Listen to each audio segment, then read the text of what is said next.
Black Friday movie की शुरुआत में हम एक मोंटी नाम के आदमी को देखते हैं जो टॉय शॉप में ब्लैक फ्राइडे का बैनर लगा रहा था। तभी अचानक आसमान की तरफ से कोई चीज आकर उस शॉप में गिर जाती है। जब मोंटी उसे चेक करने के लिए जाता है तो वो देखता है कि वो देखने में काफी अजीब एलियन चीज लग रही थी। साथ ही वो चीज मूवमेंट भी कर रही थी। ये देखकर हम समझ पाते हैं कि वो चीज स्पेस से ही आई होगी। जब मोंटी उसके पास देखने के लिए जाता है तभी उस चीज में से एक टेंटिकल निकलता है और उस पर अटैक कर देता है। इसके बाद हम देखते हैं कि दो वर्कर उसे ढूंढते हुए आते हैं। वो देखते हैं कि मोंटी अब एक खतरनाक क्रीचर में बदल गया है। अब वो क्रीचर उन दोनों वर्कर पर अटैक करके उन्हें बेरहमी से मार देता है। आगे सीन शिफ्ट होता है और हम कैन नाम के एक आदमी को देखते हैं जो अपनी दोनों बेटियों को उनकी मॉम के पास छोड़ने आया था। असल में उसकी वाइफ से उसका डाइवोर्स हो चुका है, जिसकी वजह से उसकी वाइफ ने दूसरी शादी कर ली है। अब कैन को अपनी नाइट ड्यूटी पर जाना था, जिस वजह से वो अपनी बेटियों को उसके पास छोड़ देता है। उन्हें वहाँ छोड़ने के बाद कैन अपने एक साथी क्रिस को उसके घर से पिक कर लेता है। इसके बाद वो उसे लेकर एक टॉय शॉप में आ जाता है। वो दोनों यहाँ नाइट में काम करने आए थे। शॉप के बाहर बहुत सारे कस्टमर की भीड़ होती है। आज यहाँ टॉय की बड़ी सेल होने वाली थी। वो दोनों यहाँ अपनी ड्रेस पहनकर तैयार हो जाते हैं। शॉप के बाकी वर्कर भी पब्लिक के आने का इंतजार कर रहे थे। एक आदमी कमरे में आकर टीवी देखने लगता है। न्यूज में उसी चीज के बारे में बताया जा रहा था जो कि स्पेस से आई थी, लेकिन वो उसे सुने बगैर चैनल को हटा देता है। इधर कैन अपनी बेटियों को दिखाने के लिए सेंटा की कुर्सी पर बैठकर फोटो लेने लगता है। तभी उसके पास डिलीवरी मैन लू आता है और उससे बाथरूम का रास्ता पूछने लगता है। कैन उसे रास्ता बता देता है। इसी बीच हम देखते हैं कि कुर्सी के पास रखा एक बॉक्स हिल रहा है। आगे हम देखते हैं कि वही आदमी जो कमरे में टीवी देख रहा था वो बाहर आकर सिगरेट पीने लगता है। तभी वहाँ का दरवाजा बंद हो जाता है। वो उसे खोलने की काफी कोशिश करता है लेकिन वो नहीं खुलता। तभी अचानक कोई चीज आकर उस पर हमला कर देती है। इसके बाद शॉप का मैनेजर जोनाथन सेल को अनाउंस कर देता है। तभी उन वर्कर का लीडर ब्रायन सबसे कहता है कि सभी वर्कर को आज रात की सैलरी के साथ बोनस भी मिलेगा। ये सुनकर सब काफी खुश होते हैं। अब वर्कर्स कम होने की वजह से ब्रायन क्रिस से कहता है कि वो कैश काउंटर को संभाले। यहाँ एक नया वर्कर एमिट आया होता है। कैन उससे बात करने लगता है और उसे काम समझाने लगता है। इधर शॉप के दरवाजे खुलने की वजह से बहुत लोग जल्दी से टॉय को खरीदने लगते हैं। उन वर्कर में से एक लड़की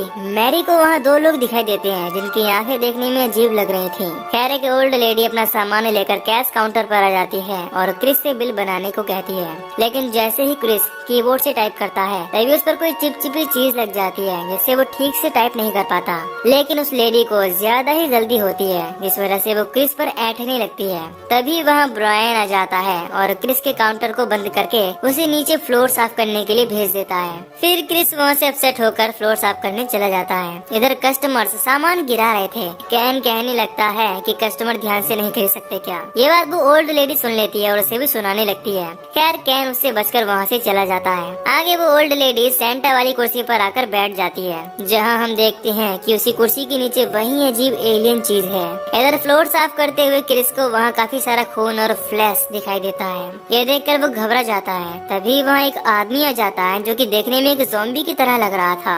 वो आदमी क्रिस पर अटैक करने लगता है लेकिन क्रिस खुद को बचाते हुए शॉप का सामान उस पर गिरा देता है। फिर वहाँ एक औरत आती है जो कि उसी चीज से इन्फेक्टेड थी। वो क्रिस पर अटैक करने लगती है और वो उस पर भी सामान गिरा देता है जिससे वो औरत सामान के नीचे दब जाती है। ऐसा करते हुए उसे आर्की देख लेता है लेकिन उसे पता नहीं होता कि ये लोग इन्फेक्टेड थे। अब कुछ देर के लिए सारे कस्टमर्स को बाहर भेज दिया जाता है और सेल रोक दी जाती है क्योंकि जोनाथन को लग रहा था कि क्रिस ने ही कस्टमर पर अटैक किया है। इसके बाद क्रिस को आर्की और मैरनी एक जगह ले आते हैं और उसे पूछने लगते हैं कि उसने ऐसा क्यों किया, लेकिन अभी क्रिस उन्हें कुछ नहीं बताता। फिर मैरनी आर्की से कहती है कि वो इस पर नजर रखेगी। इसके बाद आर्की वहाँ से चला जाता है। मैरनी उसे एक कुर्सी पर बांध देती है।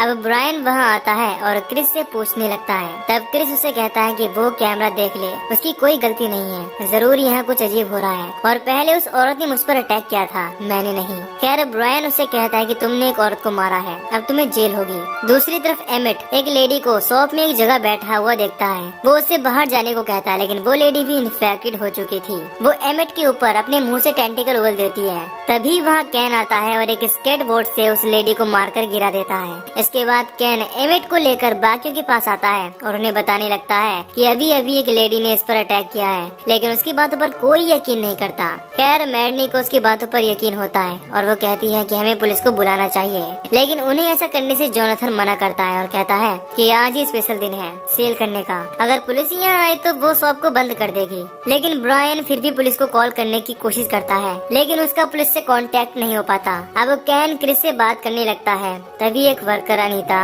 उनसे कहती है कि तुम्हें काम ठीक से नहीं आता। इस बात को लेकर कैन और अनीता के बीच बहस हो जाती है। असल में अनीता को इसी महीने एम्प्लॉय ऑफ द मंथ का अवार्ड मिला था, जिस वजह से वो उससे एटीट्यूड में बोल रही थी। अब अनीता कैन पर जोरों से चिल्लाने लगती है। इसी बीच एमेट की तबीयत खराब होने लगती है और उसके मुंह में से झाग निकलने लगते हैं। तभी एमेट के अंदर से एक टेंटिकल निकलकर अनीता पर ही अटैक कर देता है और मौके पर ही उसकी मौत हो जाती है। अब एमेट एक क्रीचर में बदलने लगा था, वो देखने में डरावना लग रहा था। इसके बाद वो सब पर अटैक करने के लिए आगे बढ़ता है। तभी वहाँ आर्की आ जाता है और एक मशीन से उस पर अटैक कर देता है, जिससे एमेट अभी के लिए वहाँ से भाग जाता है। आगे ब्रायन दूसरी शॉप्स में कॉल करने की कोशिश करता है। काफी कोशिशों के बाद एक शॉप में उनकी कॉल लग जाती है। वहाँ की वर्कर उनसे कहती है कि यहाँ के शॉपर्स यानी कस्टमर्स उन पर अटैक कर रहे हैं और वो क्रीचर में बदल रहे हैं और वो एक साथ जुड़कर बड़ी चीज बना रहे हैं। तभी उस वर्कर पर कोई अटैक कर देता है और कॉल कट जाती है। ये सुनकर वो और डर जाते हैं और सब यहाँ से भागने के बारे में सोचने लगते हैं। यहाँ जोनाथन फिर से जॉब और सेल की बातें करने लगता है। फिर मैडनी उनसे कहती है कि वो यहाँ का मैनेजर है, तुम्हें अपने स्टाफ को सेव करना चाहिए। तभी अनीता उठ जाती है क्योंकि वो भी अब एक क्रीचर में बदल गई थी। वो जोनाथन पर अटैक करने ही वाली होती है। तभी मैडनी उसे बचा लेती है और सब उससे डरकर बाहर आ जाते हैं। बाहर आकर वो देखते हैं कि सारे कस्टमर्स शॉप में अटैक करने लगे हैं और वो लोगों को मारकर इन्फेक्टेड कर रहे हैं। साथ ही वो सब बाहर जाकर एक साथ ज्वाइंट हो रहे हैं। शॉप में हर तरफ सामान बिखरा हुआ था। खैर वो अब दो ग्रुप्स में बढ़ जाते हैं और दरवाजे को बंद करने चले जाते हैं। आर्की, ब्रायन और क्रिस दरवाजे को बंद करने जाते हैं और कैन, मैडनी, जोनाथन और एक old lady worker lady Ruth एक सेफ रूम में जाते हैं। खैर यहाँ कैन और जोनाथन बाथरूम करने चले जाते हैं। इधर जब वो तीनों दरवाजा बंद करने जाते हैं तो वो देखते हैं कि एक इन्फेक्टेड औरत किसी की आंतें निकालकर खा रही है। तभी गलती से ब्रायन के पैर से एक बलून फूट जाता है और वो इन्फेक्टेड औरत उसे देख लेती है। वो ब्रायन पर अटैक करने के लिए जैसे ही आगे बढ़ती है, आर्की उस पर भी मशीन से अटैक करके गिरा देता है। इधर कैन बाथरूम में आकर अपने बियर की बोतल ढूंढने लगती है। जब जोनाथन उससे कहता है कि तुम मेरी शॉप में ये नहीं कर सकते, फिर अचानक वो बोतल नीचे गिर जाती है और फूट जाती है। तभी बाथरूम में बैठा लू जाग जाता है, वो भी एक क्रीचर में बदल गया था। अब वो कैन पर अटैक कर देता है। फिर कैन किसी तरह उसके गले पर अटैक करके खुद को बचा लेता है। अब मैडनी सीसीटीवी में देखती है कि सब इन्फेक्टेड लोग एक जगह इकट्ठा हो रहे हैं। फिर वो रूथ को वहीं छोड़कर देखने के लिए चली जाती है। वो देखती है कि शॉप के बीचों बीच एक बहुत बड़ी चीज है, वो इन्फेक्टेड लोगों को अपने अंदर एब्जॉर्ब कर रही है। वो ये देखकर बहुत डर जाती है और वापस आ जाती है। इधर आर्की शॉप के सब दरवाजों को बंद कर देता है जिससे अब क्रीचर अंदर ना आ पाए। इसके बाद सब एक जगह आ जाते हैं। यहाँ कैन काफी गुस्सा होता है क्योंकि वो अपनी बेटियों को लेकर परेशान था। उसे नहीं पता था कि वो ठीक है या नहीं। फिर वो सब जोनाथन से अपना बोनस लेकर यहाँ से जाने को कहते हैं। इसके बाद वो ड्रॉअर को चेक करता है लेकिन उसे वहाँ बोनस नहीं मिलता। सब ये देखकर जोनाथन पर गुस्सा होते हैं। फिर वो उन्हें बताता है कि उनमें से किसी को इस साल बोनस नहीं मिलेगा, यानी उसने ब्रायन से झूठ कहलवाया था। ये सुनकर मैडनी जोनाथन को एक जोर का पंच मारती है। ये सब बार बार कर रहे होते हैं। इसी बीच रुथ दरवाजे के पास खड़ी होकर उनसे कहती है कि हमारी हेल्प के लिए पुलिस यहाँ आ रही है, पर वो पुलिस कार शॉप के अंदर हिट हो जाती है, जिससे रुथ कार के नीचे आकर मारी जाती है।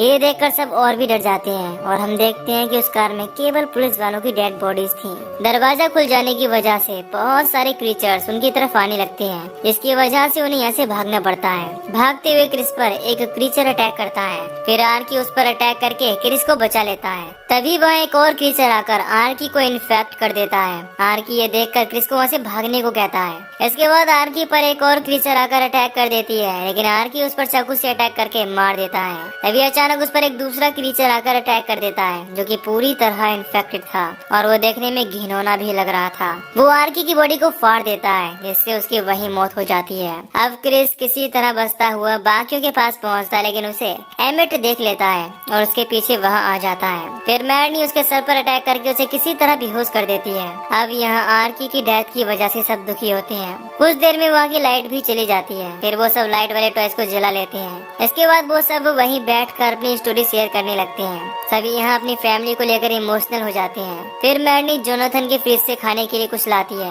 और वो अपना थैंक्स गिविंग सेलिब्रेट करने लगते हैं। क्योंकि ब्लैक फ्राइडे से अगला दिन थैंक्स गिविंग का था और उन सब ने अपनी फैमिली से कहा था कि वो जल्द ही सेल खत्म करके घर आएंगे। अब क्रिस, जो कि कुछ टाइम से शांत था, वो उठकर कैन से बहस करने लगता है और कहता है कि तुम मुझे एक बच्चा समझकर मुझे वर्किंग सिखा रहे हो। वो आगे कहता है कि तुम अपनी उम्र से 20 साल छोटी लड़की को डेट कर रहे हो, यानी मैरनी को। फिर मैरनी कहती है कि वो एक दूसरे को डेट नहीं कर रहे हैं। मैरनी की ये बातें सुनकर कैन को बुरा लगता है, क्योंकि वो उससे कहीं ना कहीं प्यार करता था। अब मैरनी कैन से कहते कि हम एक दूसरे से शॉप के बाहर कभी नहीं मिले। ब्रायन भी कैन पर हंसने लगता है। अब कैन इस सब बातों से बहुत दुखी हो जाता है और कहता है कि तुम सब मुझे एक लूजर ही समझते हो। फिर कैन उनसे कहता है कि वो यहाँ से जा रहा है। इसी बीच हम उस अजीब एलियन चीज को देखते हैं जो और भी बड़ी हो रही थी। खैर, कैन के पीछे मैरनी और क्रिस भी जाने लगते हैं। तभी कैन को याद आता है कि डिलीवरी बॉय लू, उसका ट्रक बाहर ही होगा। फिर वो उसके ट्रक की चाबी ढूंढने लगता है। चाबी तो उन्हें वहाँ नहीं मिलती, लेकिन ताला तोड़ने का टूल मिल जाता है। तभी जोनाथन उनसे कहता है कि तुम्हें मेरा कहना मानना चाहिए, न कि कैन का। तभी एमेट उठ जाता है और जोनाथन पर अटैक करने लगता है।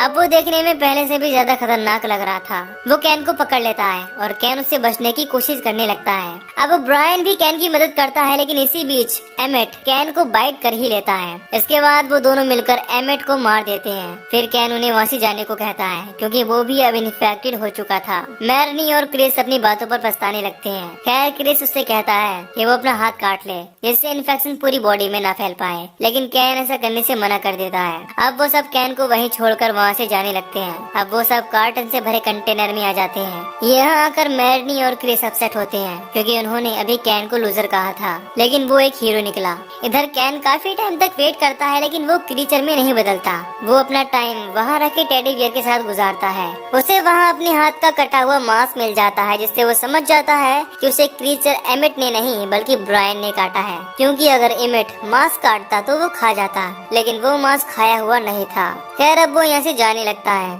तभी वहाँ वो ओल्ड लेडी आ जाती है, जो विल की वजह से क्रिस पर ऐट रही थी। वो अब एक खतरनाक क्रीचर में बदल गई थी। कैन उसे देखकर वहाँ से भागने लगता है। दूसरी तरफ क्रिस एक रास्ते से बाहर आ जाता है और उस ट्रक को चलाने की कोशिश करता है, लेकिन वो उससे स्टार्ट नहीं होता।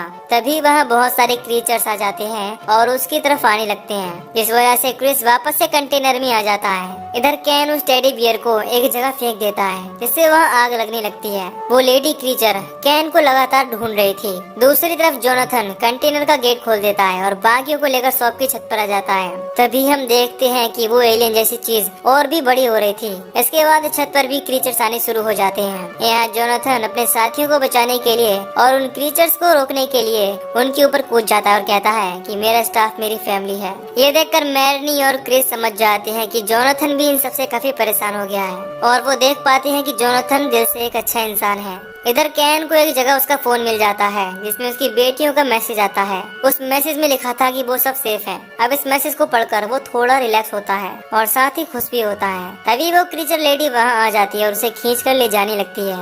दूसरी तरफ ब्रायन उन्हें बताता है कि उसने ही कैन को बाइट किया है और वो कोई हीरो नहीं है। ये सुनकर मैरनी को गुस्सा आता है और वो उसे पीटने लगती है। वो दोनों लड़ते लड़ते एक कूड़े के ट्रक में गिर जाते हैं। इधर कैन उस ओल्ड लेडी को उसी एलियन चीज में धकेल देता है, जिससे वो चीज उसे अपने अंदर एब्जॉर्ब करने लगती है। मौके का फायदा उठाकर कैन यहाँ से जाने लगता है। दूसरी तरफ क्रिस भी उसी कूड़े वाले ट्रक में कूद जाता है। तभी वो एलियन चीज और बड़ी हो जाती है और वो छत को तोड़ देती है। इसके बाद वो तीनों वहाँ से निकलकर कार के पास आ जाते हैं। तभी वो देखते हैं कि वो बड़ी चीज एक मॉन्स्टर में बदल जाती है। उस मॉन्स्टर के 2 मुंह भी थे। वो सभी इन्फेक्टेड लोगों को अपने अंदर एब्जॉर्ब करके बना था। फिर ब्रायन उस मॉन्स्टर से बात करने के लिए उसकी तरफ बढ़ने लगता है और कहता है कि मैं तुम्हारे साथ हूँ, लेकिन वो मॉन्स्टर ब्रायन को दूर फेंक देता है और उसे मार देता है। अब मैरनी और क्रिस किसी अनलॉक कार को ढूंढने लगते हैं, लेकिन उन्हें ऐसी कोई कार नहीं मिलती। तभी कैन भागता हुआ उनके पास आता है। इसे देखकर वो काफी खुश होते हैं। वो एक दूसरे से माफी मांगने लगते हैं। अब वो डिसाइड करते हैं कि 2 लोग यहाँ से भागेंगे और एक उस मॉन्स्टर का ध्यान अपनी तरफ करेगा। अब कैन उस क्रीचर का ध्यान अपनी तरफ करने लगता है। क्रिस भी उसकी मदद करता है और एक शॉप के छोटे ट्रक में बैठकर उस मॉन्स्टर की तरफ बढ़ने लगता है। इसके बाद वो मॉन्स्टर अपने टेंटिकल से उस ट्रक को अपनी तरफ खींचने लगता है। तभी क्रिस अचानक से उस ट्रक के ब्रेक हटाकर ट्रक से कूद जाता है और वो ट्रक सीधे जाकर उस मॉन्स्टर को लग जाता है, जिससे वो जख्मी हो जाता है। दूसरी तरफ गोदाम की आग तेजी से बढ़ जाती है और उस मॉन्स्टर को अपने अंदर जला लेती है। वो गोदाम भी पूरी तरह डिस्ट्रॉय हो जाता है। इसी बीच वो तीनों कैन की कार में बैठकर वहाँ से निकल जाते हैं। अब उन्हें लगता है कि वो मॉन्स्टर मर गया है और वो खुश होते हैं, लेकिन उन्हें रास्ते से जाते हुए एक और बड़ा मॉन्स्टर देख लेता है। यानी यहाँ उस जैसे और मॉन्स्टर भी थे। और इसी के साथ ये मूवी यहीं पर खत्म हो जाती है। तो दोस्तों, अगर आपको इस मूवी की एक्सप्लेनेशन पसंद आई हो तो वीडियो को लाइक और चैनल को सब्सक्राइब कर दीजिए, ताकि मैं मिलूंगा आपसे न्यू वीडियो में। Till then take care, love you, bye bye.